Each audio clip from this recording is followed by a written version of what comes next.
काय वळवळ केलं तर सोडायचं नाही. कोण शिकवलंय रे असं? काय शिकवलंय तर वळवळ वळवळ केलं तर कोण शिकवलंय असं? हा आविष्कार दादा शिकवलंय. काय शिकवलंय? वळवळ केलं तर मग काय करायचं त्यांना? ಆ ಪೂಜೆ ಮಾಡೋದವ್ರು.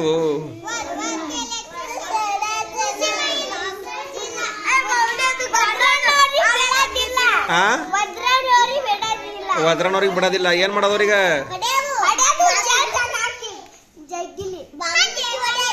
बागल मुसोड्याದು. यार कळसर निम्ही हिंगेला चांगलं चांगलं शिका. असलं काय वळवळ केलं तर सोडायचं नाही.